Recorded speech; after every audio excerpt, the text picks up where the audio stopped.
A dad has become the first Brit to get microchipped with a bank card implant, letting him pay with just his hand. I mean, this is incredible. This is Arnie. Now, I'm not sure I can pronounce his name. Can you help me with that one? Anyway? I'm going to go Zoke. Zoke, who is an NHS healthcare assistant, paid £350 to have the operation in Germany, in which surgeons insert a safety pin-sized chip inside his hand. Where is it? Does he point to it? I was wondering where I might put it in my finger. Welcome back. When was the last time you wrote an actual check or bought something with cash? Swiping and tapping our cards and our apps are not just the easiest way to spend money, they're the safest way, unless, of course, we misplace our phones or our wallets, and then it's a nightmare. It is hard to misplace your hands, however. And soon your hand may be all that you need to buy anything that you can afford and many things that you can't. Because a company called Walletmore is developing a very teeny tiny chip. You see it there in the X-ray? That should creep you out.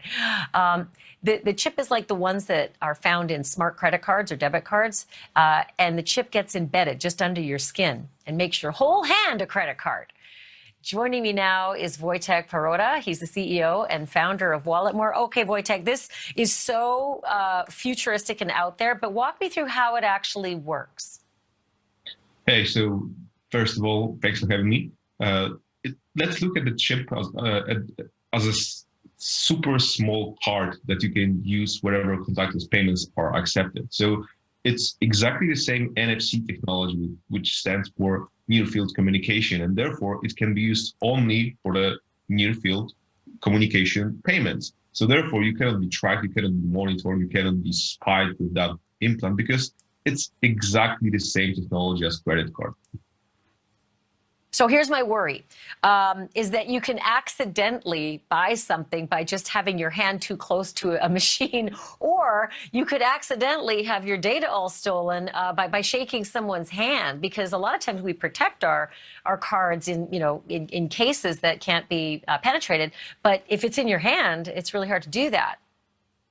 It's not that simple, to be honest. First of all, you cannot lose money when you are shaking hands with anyone, because the implant is the passive tag and it doesn't have any internal source of energy. And therefore, the only option to get the read of that implant is to put it in the near field of terminal. So therefore, the other implant, which is inside of the other person's hand, is not capable of processing information. You need to have that source of energy, and only terminals that you can see at the moment are capable of providing that energy. So that's one thing. The other thing is that you definitely cannot lose your money because of the fact that you tap in a random place. Why? Because the implant is so small compared to the credit card. Normally, of course, when you tap the credit card, the terminal, it gets the read instantly. With the implant, it's a little bit different because you need to be super precise. And therefore, if someone is touching your hand, finding this perfect sweet spot, because that's how we need to look at it, you would realize at least 10 times that something is going on with your hand. So that's do you have it? Wojtek, do you have it in your hand right now? Yeah, of course. Actually, the X-ray that you saw was for my hand, and that's how it looks. On my hand. So show me your hand. Is it possible to see it at all? It's just barely standing out, right? Like it looks like maybe a little like a scar. Yeah, as you can see, I'm popping it a little bit. Oh man, that's crazy. Did you have a doctor insert it? Yeah, of course, that's part of the deal, because we are only building the implants. And when it comes to the installations, we want the whole experience to be as safe as possible. And therefore, we built a network of partners all across Europe and the US. So therefore, if you are ordering an implant from our site, it's of course shipped to you, but then you need to schedule the appointment with one of the specialists who will just set it up for you. So do you use it? Like, do you go up to a cashier and say, yeah, I'll just tap my hand? And if that's the case, what's the reaction from the sales clerks? Yeah, of course. I've been testing it myself since the very beginning. I have been the first person to get it installed, and reactions are pretty wild, to be honest. Sometimes people just don't care, but because when they are stuck in the office for like 10 hours, they just do not care. They just care about having the payment to be processed.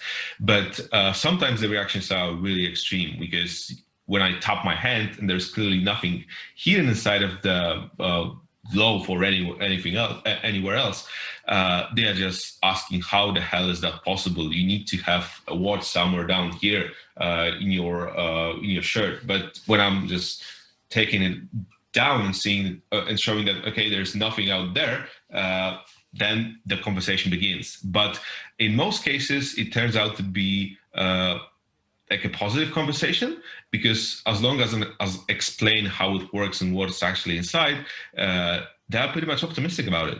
So there is an instant. Well, I'll tell you what, there's still a lot of regulatory. I mean, this is a long way before its mass market appeal, but it is really interesting to see that you're on the leading edge of this and that you're doing it yourself as your lead guinea pig. Wojciech Paprota, thanks so much for being on. I want to stay with you on this story to see how you do with the business.